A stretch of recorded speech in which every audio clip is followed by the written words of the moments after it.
Reka nsubire ndaguhe ikaze nshuti munywanyi wacu kuri wowe wumviriza amakuru n'ibiganiro dutambutsa kuri imbonesha kure yacu ari no yanyu ya Burundi News TV. Ndaguhaye ikaze kuri wowe wumviriza aya makuru uherereye mu gihugu cy'u Rwanda, abatwumviriza muherereye nga mu gihugu cy'u Burundi, namwe mwese mwumviriza aya makuru muherereye muri Repubulika Iharanira Intwaro Rusange ya Congo. Ikibazo ni kimwe, ariko haribazwa niba igihugu cacu cy'u Burundi coba kigiye kwinjira muri iyi ntambara. Ni nyuma yuko coba teguye kugwana bikomeye cyane nyuma yuko carungitse abasirikare sinzi muri Repubulika Iharanira Intwaro Rusange ya Congo mu makambi ashikane ku rubungu w'igisirikare cy'u Burundi, kikaba kiriko kiragandagurirwa muri Repubulika Iharanira Intwaro Rusange ya Congo mu gihe kiriko kiragwana n'umubare wa M23. Ye n'amakuru akomeye cyane je kudushikira. Reka tubanze tubashitse ko amajambo akomeye cyane General James Kabarebe yashikirije, mu nyuma turaza kubigaruka ko vyose ido nido.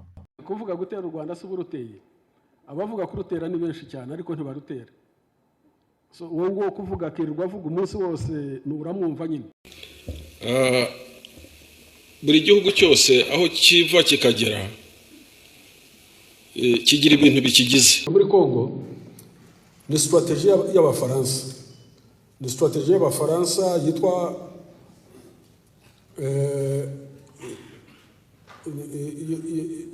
yo bakoze muri Cambodia, yo bakoze muri Algeria. Abafaransa muri strategie yabo iyo baneshejwe bajyana na population kugira ngo umwanzi naza adahasanga population. No mu ntambara hano no ku rugamba rwo kubora igihugu niko Abafaransa bigishije exfar, bayigishaga ko abaturage ibatwara. So muri Congo rero bamaze kugerayo, ubwo byabaye ngombwa ko 1996 ingabo z'u Rwanda zambuka kujya kuzana abaturage no kubatandukanya na exfar.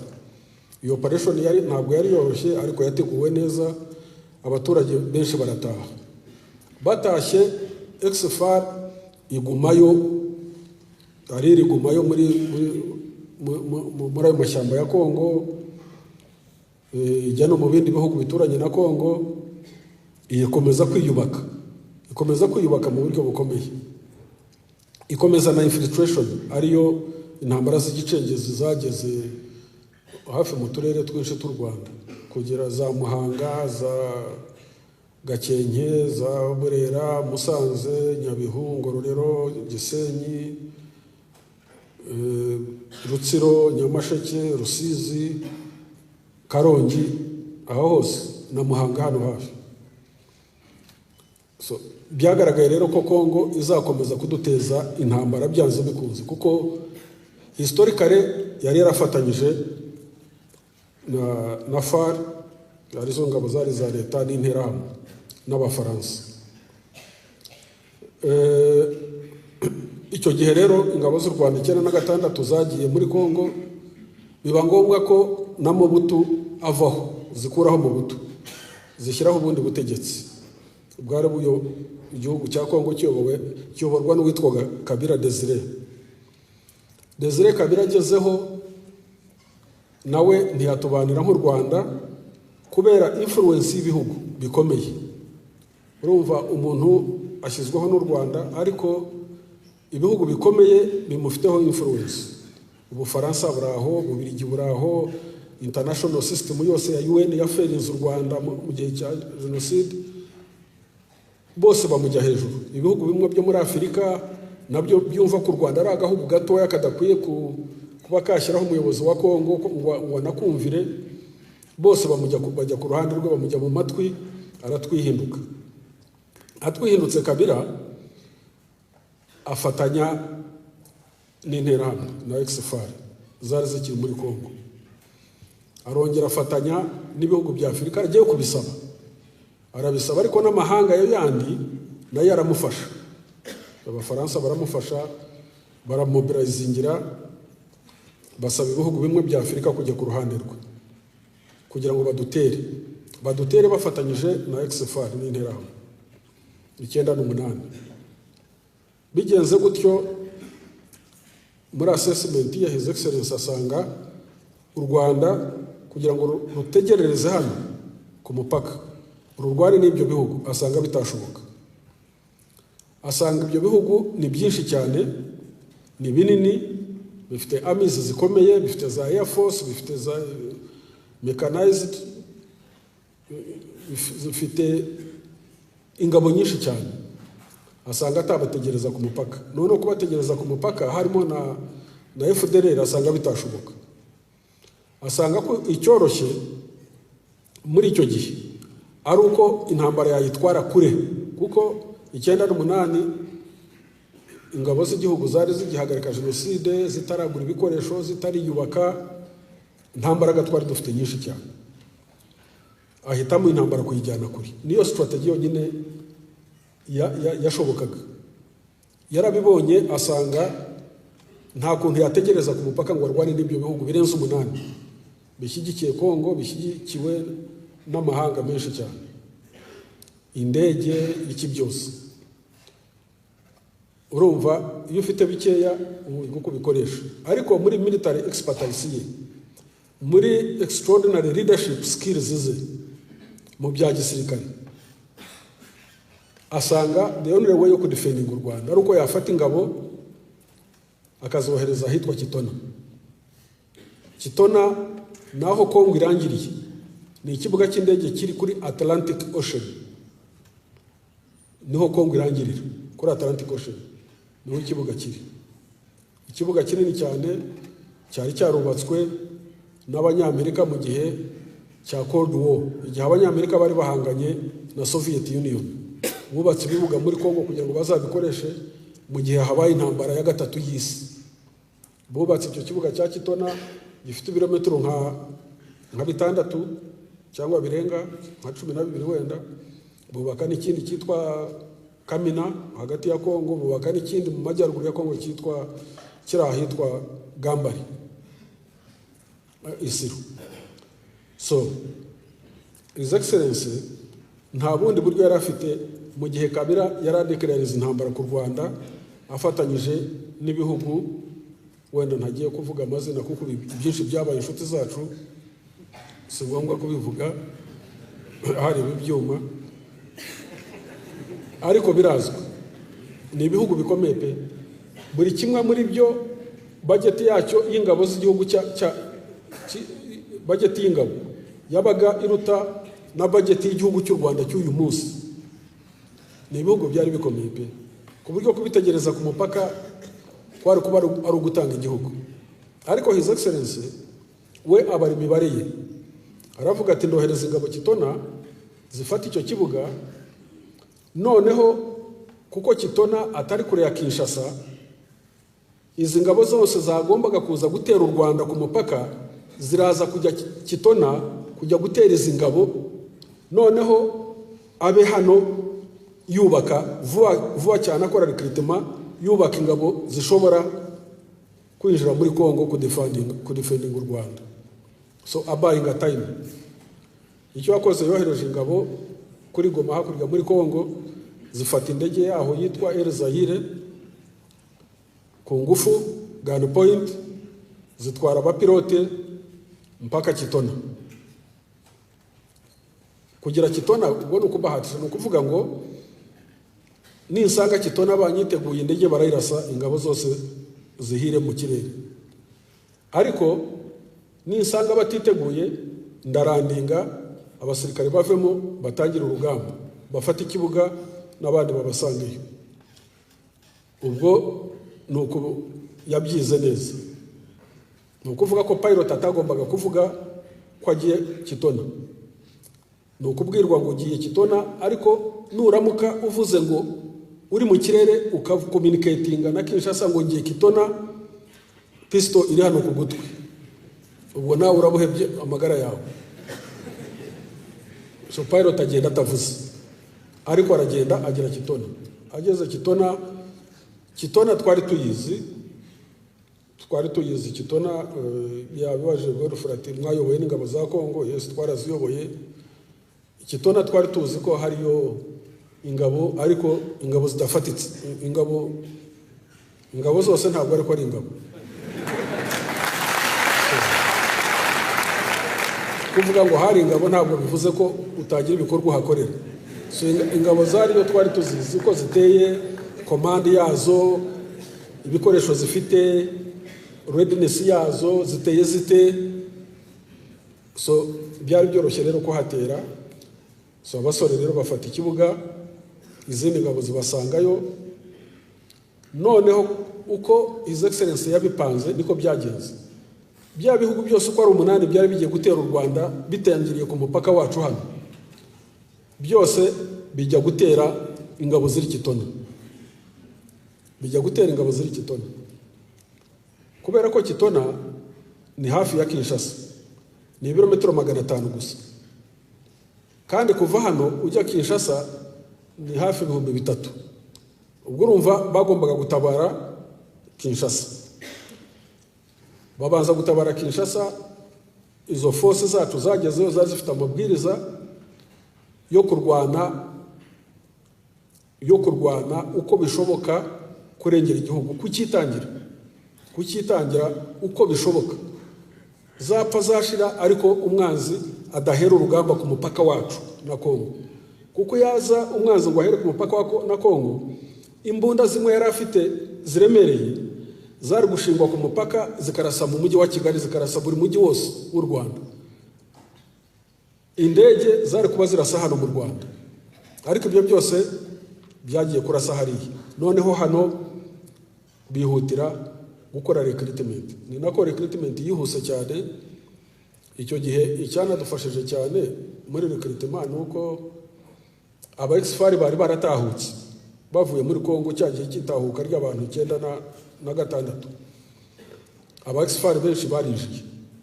Noneho babana bose barabacengezi mu majyaruguru, bose duhita tubinjiza mu gisirikare.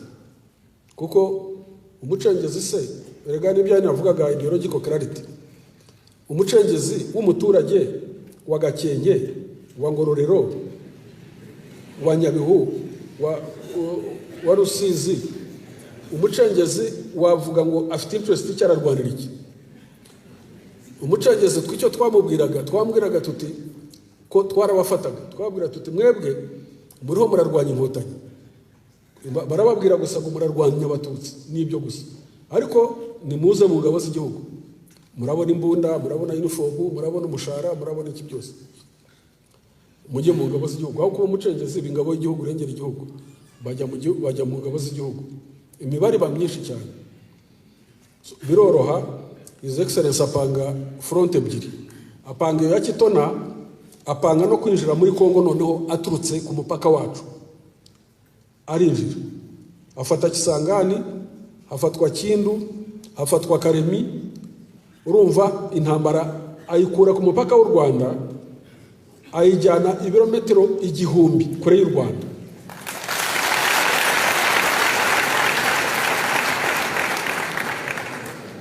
Force yari Kitona icyo yari igamije kwari kurwana mu nkengero za Kinshasa, ikaharwanira kugira ngo za ngabo zose z'abanyamahanga Kabila yari yitabaje zose zigume hariya ze kuza mu Rwanda.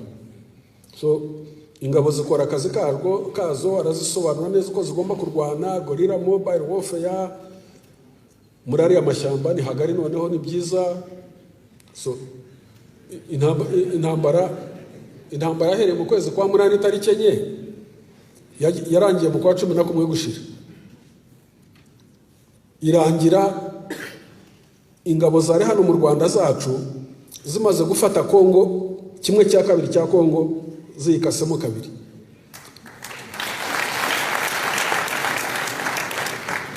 Niyo mpamvu nta sasu na rimwe ryigeze rivugira hano mu Rwanda, nta kompora ryahaguye. Strategy uko yayipanze niko yakoze. Intambara ya Kitona irangiye, hapangwa uko izo ngabo zagiyeyo zigomba kuvayo. Ihurizo ryari ngo izo ngabo ko zagiye Kitona, ko zakoza ako kazi, zafashe Kitona, zafashe Matadi, zafashe Mbanza-Ngungu, zafashe Kasanguru, zarwanye no ku airport ya Kinshasa, ntaho zitarwanye, ariko zizavayo ziti. Icyo niryo hurizo yari afite. Kuvayo ntabwo mwavayo n'amaguru, kuvayo n'amaguru mwavayo mute n'amaguru. Intambara ya mbere y'Icyenda na gatandatu twafashe amezi 7 gufata Kinshasa, wakongera ugafata 7 ugaruka se bigakunda, byari bigoye. Ariko icyo yakoze yapanze ku buryo zishaka ikibuga cy'indege kiri hafi yaho ngaho. Icya Kito nacyo nticyari kigishoboka kuko cyari cyafashwe. Icyamatade nacyo cyari kitagishoboka kuko nacyo indege zarakirasagaho cyane. Na force yakoraga jenoside cyangwa se yari hagarikiye jenoside cyangwa se yafatanyaga n'abakora jenoside, niko byari bimeze. Abasirikare baravangwa, bamwe bagira imyanya ikomeye. Colonel Ndibwami aba chef d'état major wa gendarmerie, Colonel Gatsinzi uyu witabye Imana ejo bundi, aba chef d'état major wungirije w'ingabo. Hari uwabaye J1 yari Colonel nde, bavuga menshi.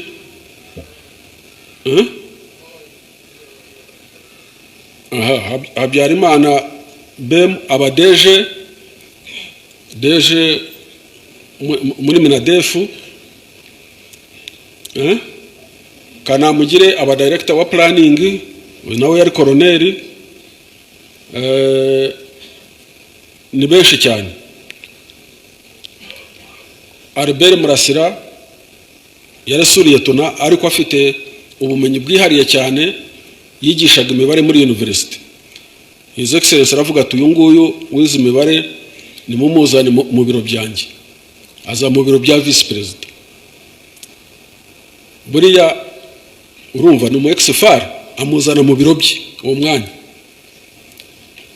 amushinga kwigisha no gukora plan y'uburyo twakora capacity building. Buriya abana ba mbere bize mu Buhinde IT na technology na South Africa ni Murasira wabatoranyije akimara kuba integrated gutya, akimara kuba integrated. Iyo rero Colonel Bora aje hano akavuga ko yaje ejo bundi avuga ngo yananiwe kunywa icyayi n'umugati, abandi bara 9 na 4 bari ba chef d'état major, bari ba director general, bari bafite imirimo. Murumva ikibazo cy'imyumvire uko gitera ibibazo bikomeye cyane. Ikibazo cyo kujijishwa, ikibazo cyo gufatwa bugwate, biri deliberate, gufatwa bugwate, buriya kujijisha umuntu akabinjije ni ikibazo gikomeye cyane. Ni ikibazo gikomeye cyane. Muri bari abayobozi bari hari aba FDLR ntabwo ariko bose ari injiji.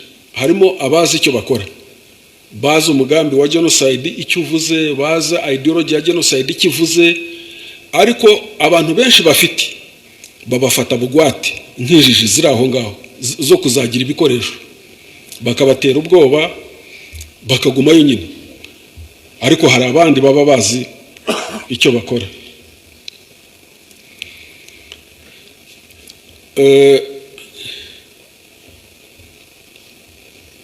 1996 iyo decision ifatwa yo kujya hakurya muri Congo byagenze gute? 1996 decision ifatwa yo kujya muri Congo, aba basirikare bose 1500 bari bamaze kuvangwa. RPA yari ifite abasirikare bamaze igihe mu ntambara guhagarika jenoside, bakeneye izindi mbaraga. Izo zongewemo izo ngizo, abantu batirengagije aho baturuka n'iki byose na ideology bari bafite. Ubuyobozi bwari buzi ko ntacyo ayo maraso mashya ya FAR aje muri RPA ntacyo ari buyitware, ntacyo ari butware RPA, kandi koko ntacyo yatwaye RPA kibi. Nta nubwo RPA yabaye diluted cyangwa se ngo ihinduke ikindi kintu. No, yakomeje imbaraga, yakomeje imbaraga. Intambara yo kujya hakurya hariya gucyura impunzi ijya kujyayo, icyo abantu benshi batazi. Muri za batayo zoherejweyo hari batayo twitaga batayo ya 31. Batayo twitaga ya 31 yafashe kompanyi n'abasirikare 120, kompanyi imwe bayishyiramo abo ba XFR, iba batayo ya RPA. Ariko batayo ya RPA ifitemo kompanyi imwe gusa, ifitemo 120, kandi batayo yose ibiri nka 600.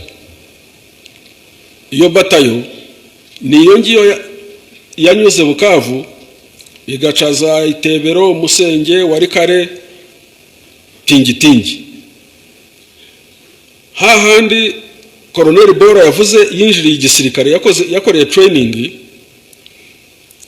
iyo niyo batayo yarwanye nayo, niyo batayo yahuye nayo, bakanacyurirana. Bamwe bati mwabaye imbwa z'inyenzi, abandi nabo bakabatuka bati turakuze wowe guhera mu Mutara wiruka uhunga uhora uhunga, dore ugeze Tingitingi uhunga. Barebana gutya bavugana. So ibi bintu byacu rero, amateka yacu ni urusobe cyane. Hari abibaza ko igihe cy'izi ntambara zo kurwana na FDLR hakurya ari RPA gusa ku ruhande rwayo yarwanaga n'ingabo zahoze ari za Byarimana, ari zakoze jenoside. Ntabwo ari byo. RPA yari ivanze no kwambuka hariya muri Congo, yari ivanze. Impamvu kuvanga byashobotse ni iyihe? Impamvu kuvanga byashobotse nuko RPA ntabwo yigeze itakaza consistency mu ntekerezo zayo zo kubaka igihugu, zo kubaka ubumwe bw'Abanyarwanda, kubaka ingabo z'Abanyarwanda,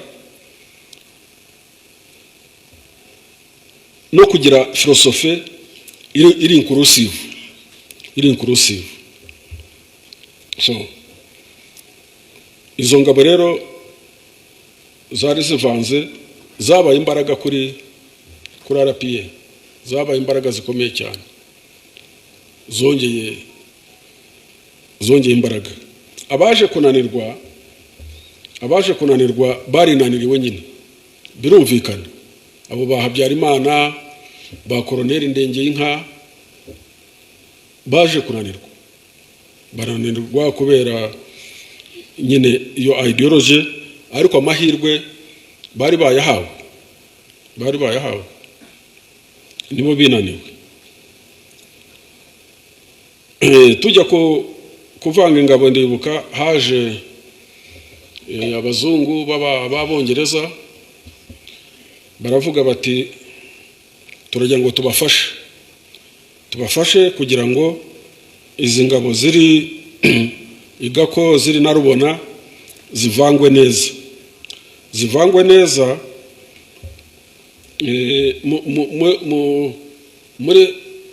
mu cyo bise security sector reform. Tuti nimutwigisho uko security sector reform izadufasha kuvanga ingabo. Twebwe twabashyize gako, twabashyize Rubona, tuzi ko nibarangiza kwiga baza tukabavanga. Batwereka plan y'uburyo abasirikare bari ku ruhande rwa genocide, bafite ideology ya genocide, bazavangwa gahoro babakuramo ibitekerezo bibi. Dusanga kugira ngo tuvanga abasirikare 100 bizadufata imyaka 5. Turababwira tuti murakoze cyane, iyo security reform yanyu ni muyijyane, twebwe tuzabyikorera. Tubikora gutyo nyine, barangiza igako amezi 2, baraza nyine turavanga, kandi bavanze tubajyana ku rugamba kandi kurwana nabo bari kumwe.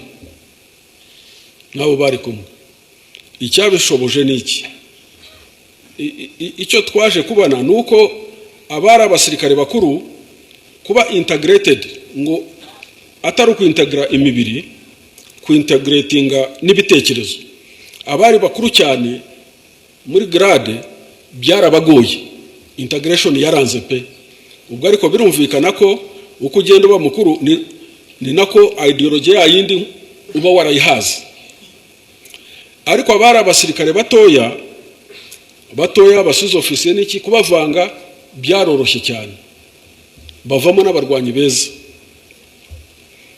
ku buryo niba murwaniye ahantu wari kare umu ex-far warashwe wenda ukuboko ngo avurirwaho we kuko yarashwe cyane wenda akazi Kanombe bakamuvura mu gihe gito akaba yakize integration yindi se ukeneye ni yihe ibyo byonyine ni integration iba ibihagije niba mugeze ahantu abasirikare barananiwe bagiye kurya mwese mushyize aho ngaho murasangiye akabona mwese murasangiye integration yabagirangiye nta wundi muti wa integration mwabaga mukeneye icyangombwa no kumenya ngo ndarwanira iki nanze iki abenshi muri bo baje kuba barwanyi beza cyane na hariya za Pweto Pepa Bora yavugaga ugiye kureba wasanga kuri bitatu bya kane 3/4 za force mwarwanya aho ngaho Pweto kuko ndazizi batayo zariyo za RPA batayo yari second battalion yari 89 battalion izo batayo zari zuzuyemo aba ex-far benshi cyane buriya nibo mwarasanaga nabo ariko bayobowe n'iki bayobowe na ideology nzima bayobowe n'ibitekerezo bizima bayobowe n'ibitekerezo bizima rero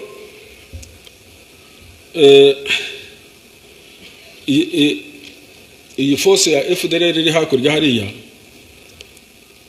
uko ikibazo dufitanye nayo ntabwo ari ikibazo cy'imibare myinshi ntabwo ari ikibazo cya numbers no hatazagira uwibeshya ntabwo ari ikibazo cy'imibare numbers ntabwo ariyo issue ntabwo ariyo threat ikomeye cyane menace tuyibonamo ni ingengabitekerezo ya genocide buriya niyo niko tubiquantifying ni nako tubara threat ni ingengabitekerezo ya genocide niyo threat ikomeye cyane tubona ntabwo ari imibare ntabwo ari numbers na Bora yabyivugiye ati bariya ntaho bazagera ibyo kurwana nabyo ntabyo bashoboye na bya bindi by'iminota 5 hano ndanabisubiramo n'uyu munsi ntayo bamara hano ariko mwibuke ko ingengabitekerezo ya genocide itangira mu mpera ya za 50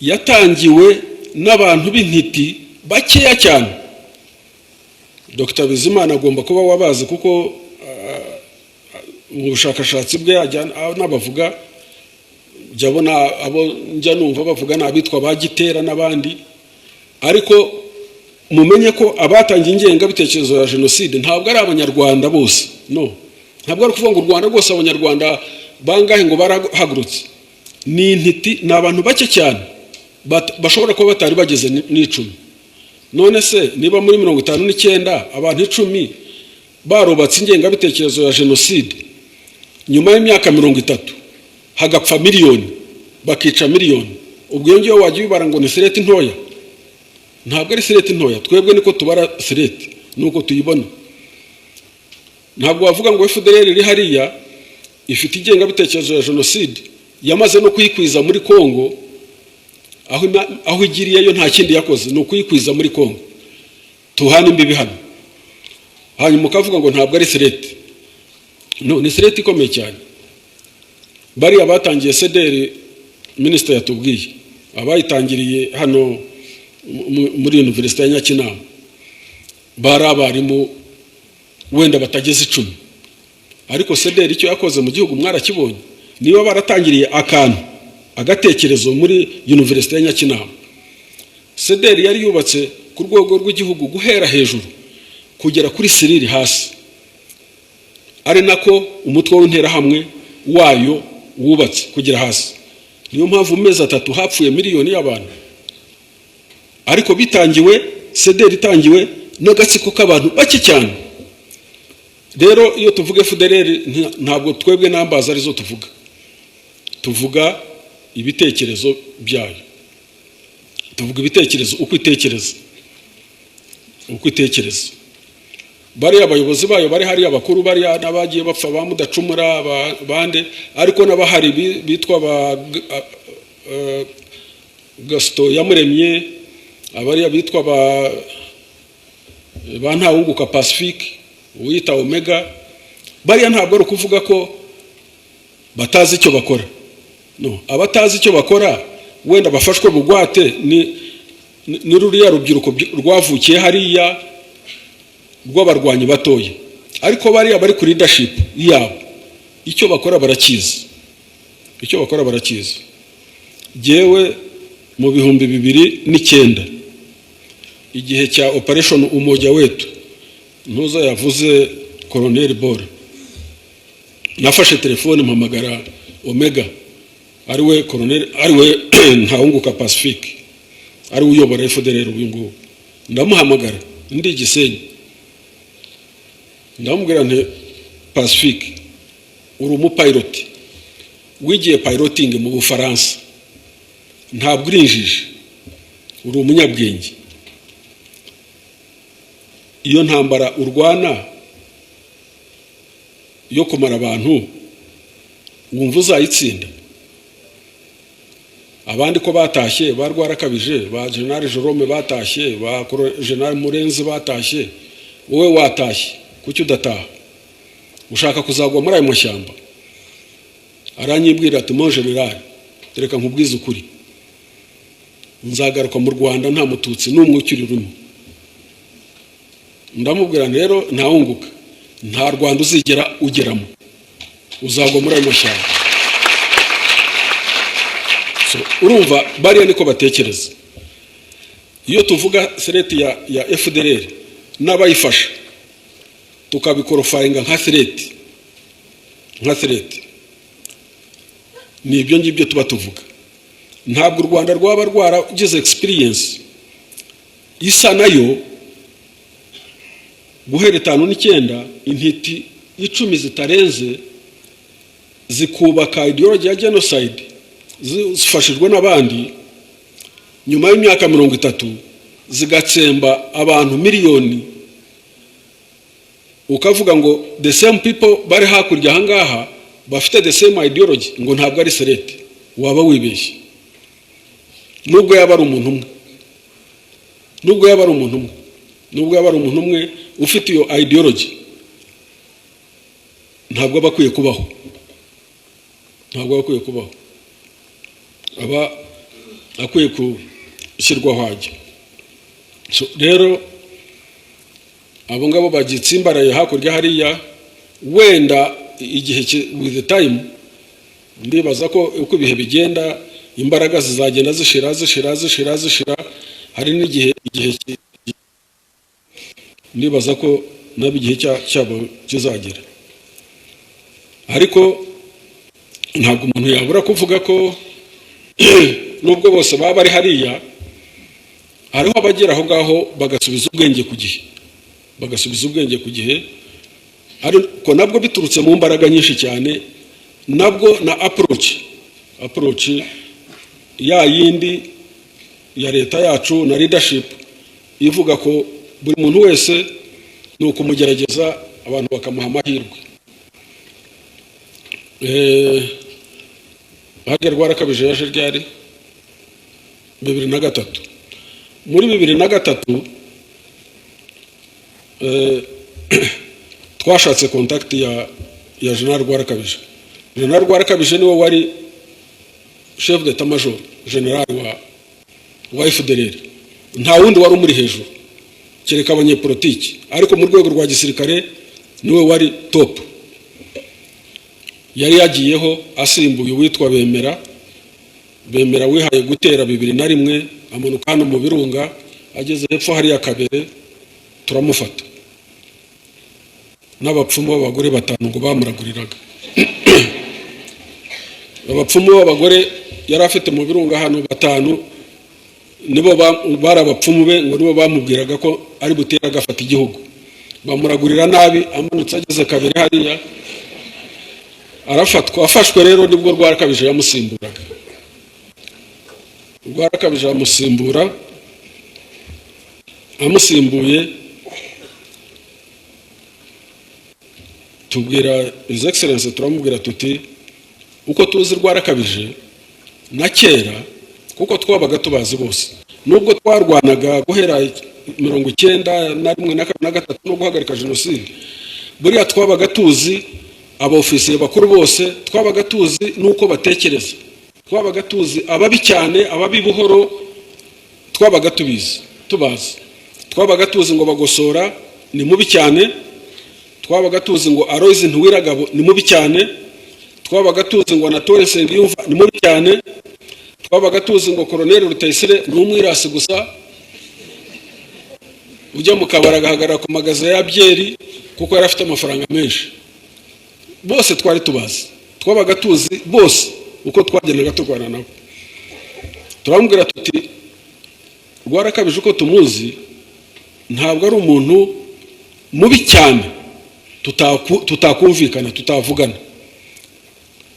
Urumva ntabwo twari tunaniwe kumureka ngo agume mu mashyamba, cyangwa nta n'icyo ari kuzadutwara kirenze icyo ba Omega bakora. Aravuga ati niba mumuzi muvugane nawe. Nafashe telefone, usaka telefone zabo twabaga tuzizi. Wa mugani wa Colonel Bora ati amakuru niyo yangombwa ku rugamba, ati RDF twananiwe kumenya amakuru yayo, ntayo mwamenya nya mwayakura hese, ntayo babona nako. Wowe ngubu wayabona kuko bana n'abasirikare hano, ariko bariya ntayo babona, ntayo kireka kubona umusirikare wambaye uniform ati nabonye umuntu, naho nta kindi. Ayo ntabwo bari amakuru ahagije, ariko amakuru yabo yo twabaga tuyazi ku buryo na telefone ya Rwarakabije twabaga tuyizi ya smartphone. So ndamuhamagara 2003, inshuro ya mbere agira ubwoba ntitwavugana, inshuro ya kabiri avugaho gakeya, inshuro ya gatatu tuvuganaho birambuyeho gato, ku nshuro ya 4 twongeraho, ku nshuro ya 5 atereka mbitekerezeho. Ubwo mucumbikishiriza aho ngaho. Ubwo ariko turagerageza n'abandi benshi cyane, turagerageza n'abandi. Hari uwitwa General Jerome Ngendahimana, tugira amahirwe dusanga umugore we n'umwarimu kazi hano ntuzi Karago hano Rambura Fi. Ubwo twabonye umugore, ubwo turamwegereye, tubonye umugore we turamuhamagara, tuvugana nawe, tukagenda ukareba umugabo wawe ukamuzana mu mashyamba. Hari yari ahitwa ni South Kivu muri Mwenga, ugenda umuzana. Umugore nawe abintwari aragenda ajyayo, turamufasha uko asesera, akajya Bukavu agakomeza Mwenga, aragenda ajyayo, amusangayo mu ishyamba, amutekerereza abana uko bameze, uko biga, amutekerereza, aranamubwira ati ahubwo atabana bawe, ni nacyo cyamushoboye cyane, atabana bawe jewe nabuze ko mbarihira, ariko mu mashuri barihirwa na RDF, kandi koko nitwe twabarihiraga abana be, nitwe twabarihiraga amashuri. Ubwo we yari ayoboye diviziyo ya 2, kuko diviziyo ya mbere yari mu majyaruguru, we yari afite diviziyo ya 2 yo mu majyepfo ya Kivu. umugore amubwiye ko turihira abana b'amashuri, yebemera kuza, aramuterura aramuzana, ngira ngo yamwambitse igikwembe aramuzana. Amuzanye aramuzana, turamwakira, mwakira mu rugo iwanjye, turateka turarya, turicara, muhamagara Rwarakabije, nsuhuza Rwarakabije. Rwarakabije ntazi ko division commander we yageze mu Rwanda. Undi afata telefone, mon general, aturinde, ndi Colonel Jerome. Uri hese? Nagezeyo. Wageze hese? Nagezeyo. Hese? Umva mon general, nagezeyo. Nariko mubwire ko naho uri. Noneho arangije mwaka mikoro ya telefone, yari sat phone. Ndamuvugana na Rwarakabije. Ni Jerome ari hano, yagutanze. Wowe uracyarahura iki mu magambo? Namwe nti Rwarakabije vaho hano. Ndakuzi, tuza gushaka aho dushyira 600 kuri CND, twarahagusanze, twaraganiriye, ni nawe wadufashije, wagobotoye kugira ngo CND buri abasirikare 600 kugira ngo bajye muri CND. Ntabwo ariho Habyarimana yashakaga ko tujya. Yashaka ko tujya Kami, agashaka ko tujya Mburabuturo. Habaye impaka ndende umunsi wose, ubwo ni 93. Ariko waduhaye inzira yo kugira ngo byemezwe ko baza CND.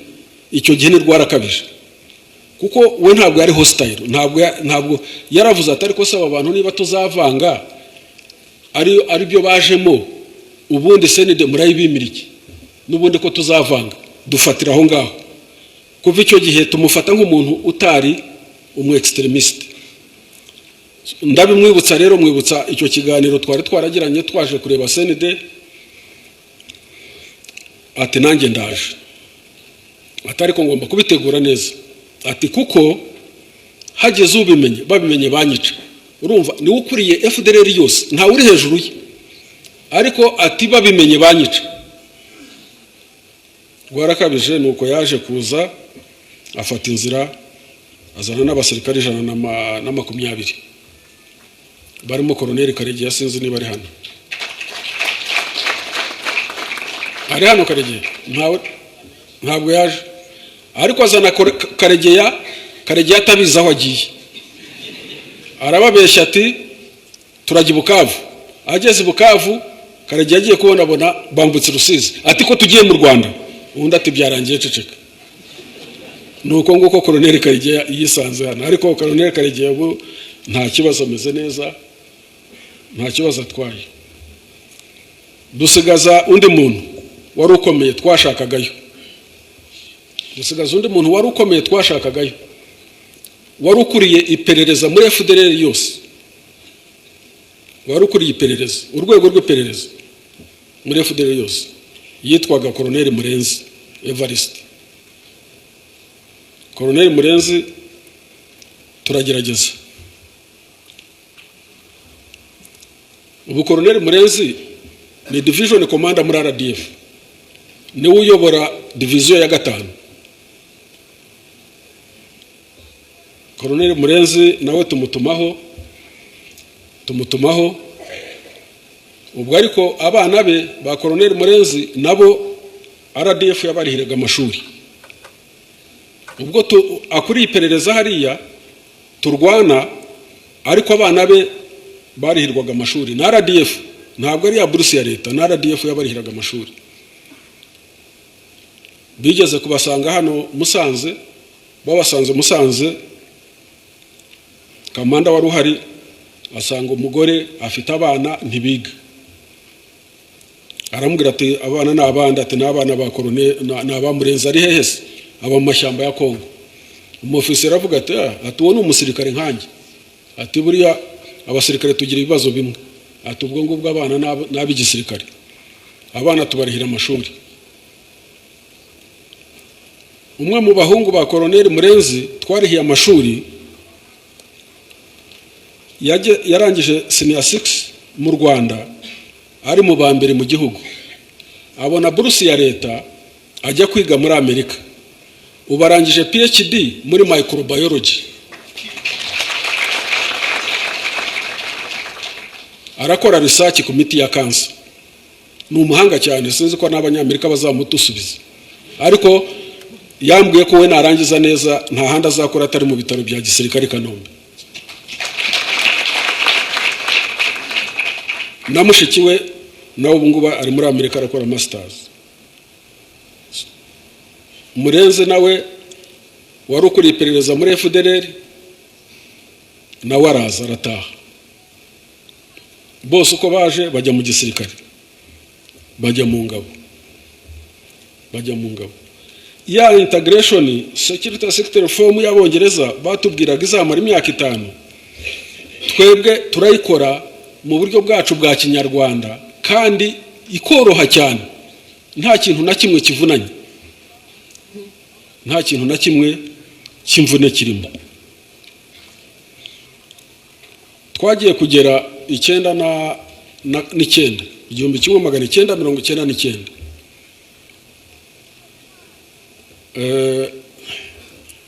kubera intambara z'igicengezi n'intambara zabaye nyinshi cyane hakurya hariya turwana nyine na FDLR, twabaga dukeneye abarwanyi benshi cyane. Muri integration twakoze 1999 RDF in total twari 57,000, ndabazi jewe imibare ndayizi neza. Mu gihumbi kimwe muri mu bihumbi 57 twari dufitemo 36 bya XFR integrated. Muri uvuyo mibare ni ukuvuga ko byageze 99 XFR iruta RPA original in numbers, barabizi ba commanders. Ku buryo iki kigo cya demobilization na integration, niba mugiye mu records zanyu muzasanga demobilization yarafataga uyu yari mu XFR. Icyo gihe ababaga demobilized ntabwo babaga demobilized nka baca mutobo hano, babaga demobilized nka RDF, kandi ugasanga bose ari wari RPA wari XFR, baraba demobilized kuri criteria imwe, niba akuze, niba ari ikimuga, niba afite uburwayi, nibyo ngibyo niko byari bimeze. So iki ngiki kitwereka ko ya ideology y'ingengabitekerezo ya genocide na ideology iri fake, na ideology artificial yarigishijwe irafata, wihaye n'umwanya yafata. Ariko at the same time urebye ukuntu RDF